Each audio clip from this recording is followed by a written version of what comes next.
Assalamualaikum warahmatullahi wabarakatuh. Perkenalkan, nama saya Bella Tasya Silvia. Di sini saya akan menjelaskan materi mengenai sistem akuntansi persediaan. Yang pertama, saya akan menjelaskan flowchart prosedur pencatatan harga pokok produk jadi.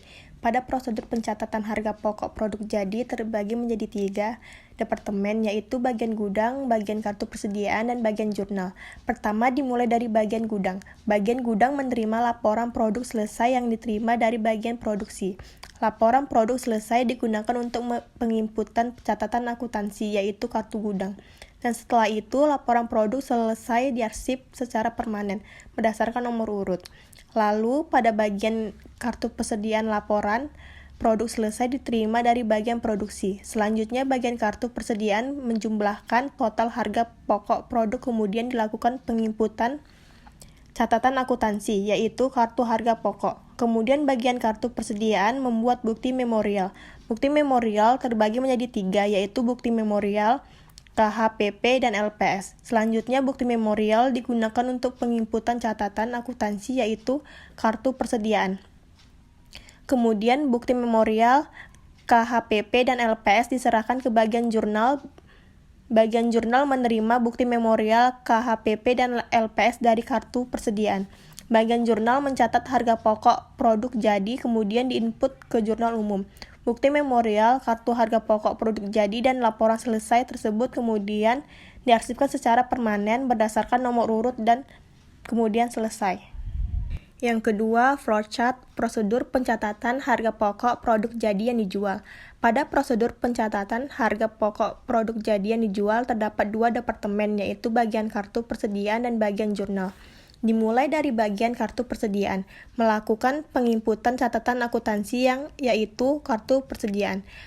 Lalu bagian kartu persediaan membuat rekapitulasi beban produk penjualan yang dilakukan secara periodik. Lalu bagian kartu persediaan membuat bukti memorial yang terdiri dari bukti memorial dan rekapitulasi HPP. Kemudian bukti memorial dan rekap HPP tersebut dikirim ke bagian jurnal. Bagian jurnal menerima bukti memorial dan rekap HPP dari bagian kartu persediaan. Kemudian bukti memorial digunakan untuk penginputan catatan akuntansi, yaitu jurnal umum. Dan selanjutnya bukti memorial beserta rekap HPP diarsipkan secara permanen berdasarkan nomor urut dan kemudian selesai. Yang ketiga, flowchart pencatatan harga pokok produk yang diterima kembali. Prosedur pencatatan harga pokok produk yang diterima kembali dari pembeli terdapat 3 departemen, yaitu bagian gudang, bagian kartu persediaan, dan bagian jurnal.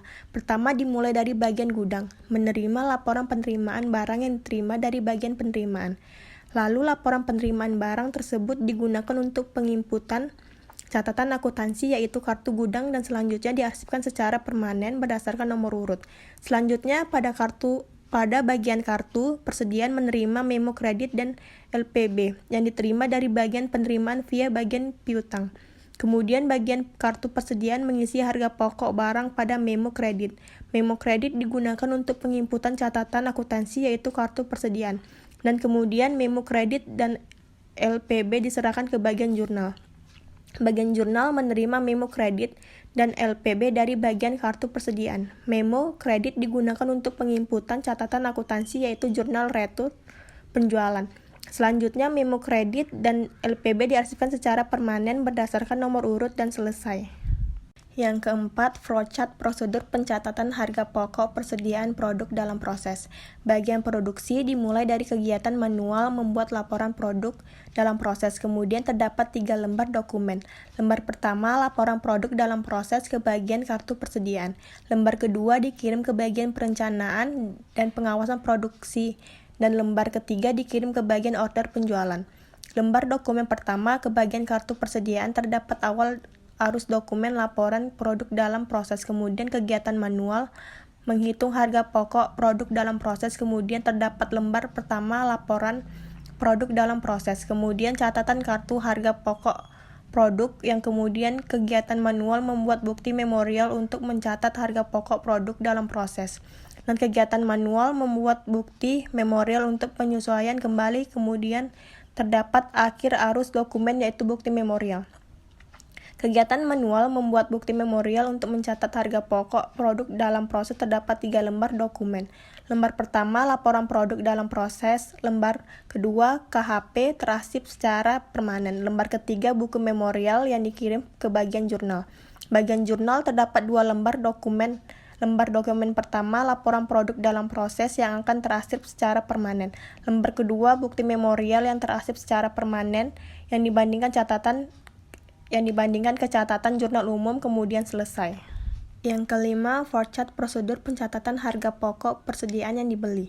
Dimulai dari bagian pembelian terdapat 2 lembar dokumen, yaitu SOP dan surat pengantar yang dibandingkan kegiatan manual. Memeriksa barang yang diterima, kemudian kegiatan manual membuat laporan penerimaan barang, kemudian terdapat 5 lembar dokumen. Lembar pertama, laporan penerimaan barang. Lembar kedua dikirim ke bagian gudang bersama dengan barang yang terdapat dokumen. Laporan penerimaan barang, kemudian terarsip secara permanen berdasarkan nomor urut kecatatan kartu gudang. Sedangkan lembar ketiga, 4-5, terarsip secara permanen berdasarkan nomor urut. Lembar pertama, laporan penerimaan barang terdapat 3 lembar dokumen yaitu SOP dari bagian pembelian, LPB, dan faktur dari pemasok via bagian pembelian. 3 lembar tersebut dibandingkan ke kegiatan manual. Faktur dari pemasok dengan SOP dan LPB, kemudian kegiatan manual membuat bukti kas keluar, kemudian terdapat 6 lembar dokumen. Lembar pertama, bukti kas keluar ke catatan register bukti kas keluar. Lembar dokumen ke-1, 3, 4, 5, 6 terarsip ke bukti kas keluar yang belum dibayar, sedangkan lembar kedua ke dokumen bukti kas kemudian ke catatan kartu persediaan, dan bukti kas keluar diarsipkan secara permanen berdasarkan nomor urut kemudian selesai.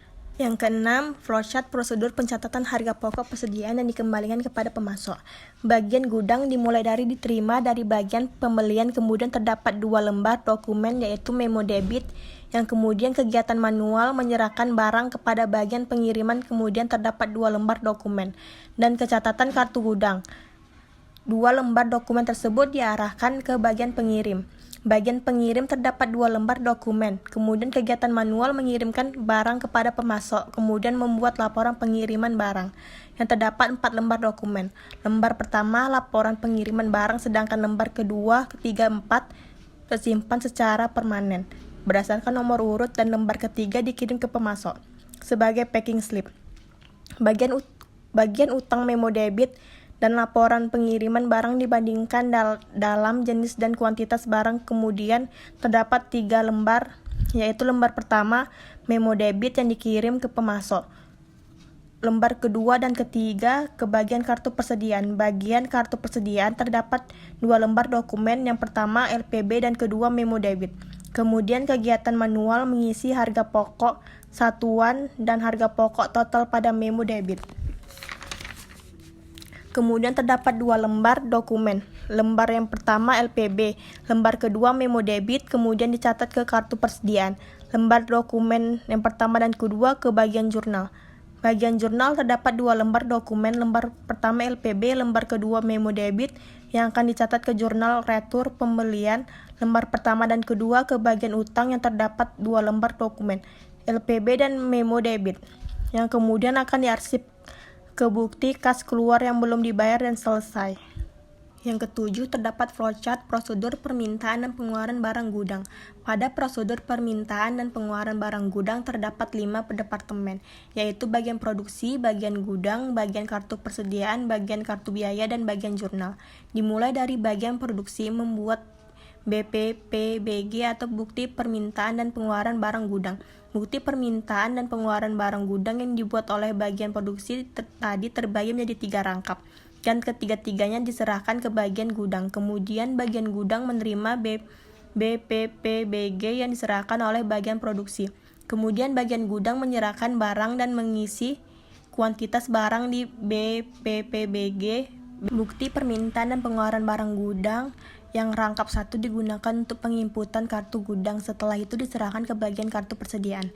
Untuk BPBG yang dirangkap 2 setelah diisi kuantitasnya diserahkan kembali ke bagian produksi, kemudian disimpan secara permanen berdasarkan nomor urut. Sedangkan BPPBG yang dirangkap 3 juga disimpan secara permanen berdasarkan nomor urut. Kemudian bagian kartu persediaan menerima BPPBG rangkap 1 dari bagian gudang, dan BPPBG tersebut digunakan untuk mengisi harga pokok pada BPPBG setelah diisi. BPPBG tersebut juga digunakan untuk penginputan catatan akuntansi, yaitu kartu persediaan. Setelah itu diserahkan ke bagian kartu biaya. Bagian kartu biaya menerima BPPBG dari bagian kartu persediaan dan digunakan untuk penginputan catatan akuntansi, yaitu kartu harga pokok produk. Setelah itu diserahkan kembali ke bagian jurnal. Terakhir, bagian jurnal menerima BPPBG dari bagian kartu biaya, kemudian membuat jurnal pemakaian bahan baku. Setelah itu, BPPBG disimpan secara permanen berdasarkan nomor urut di bagian jurnal dan selesai. Yang ke-8, terdapat flowchart prosedur pengembalian barang gudang. Pada prosedur pengembalian barang gudang terdapat 5 departemen juga, yaitu bagian produksi, bagian gudang, bagian kartu persediaan, bagian kartu biaya, dan bagian jurnal. Dimulai dari bagian produksi. Bagian produksi membuat BPBG atau bukti pengembalian barang gudang.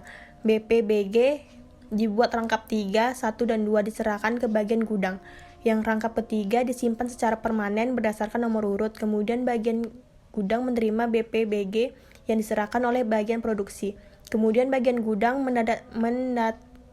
menandatangani BPBG yang lembar pertama atau rangkap yang pertama sebagai tanda terima barang.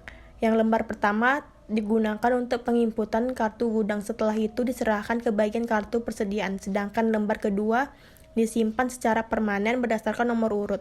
Kemudian bagian kartu persediaan menerima BPBG lembar pertama dari bagian gudang, dan bagian BPBG tersebut digunakan untuk mengisi harga pokok pada BPBG. BPBG tersebut juga digunakan untuk penginputan kartu persediaan. Setelah itu diserahkan ke bagian kartu biaya. Bagian kartu biaya menerima BPBG dari bagian kartu persediaan, digunakan untuk penginputan catatan akuntansi, yaitu kartu harga pokok produk. Setelah itu diserahkan ke bagian jurnal. Terakhir, bagian jurnal menerima BPBG dari bagian kartu biaya, kemudian membuat jurnal umum. Setelah itu BPBG disimpan secara permanen berdasarkan nomor urut di bagian jurnal dan kemudian selesai. Sekian dari presentasi saya mengenai flowchart. Terima kasih.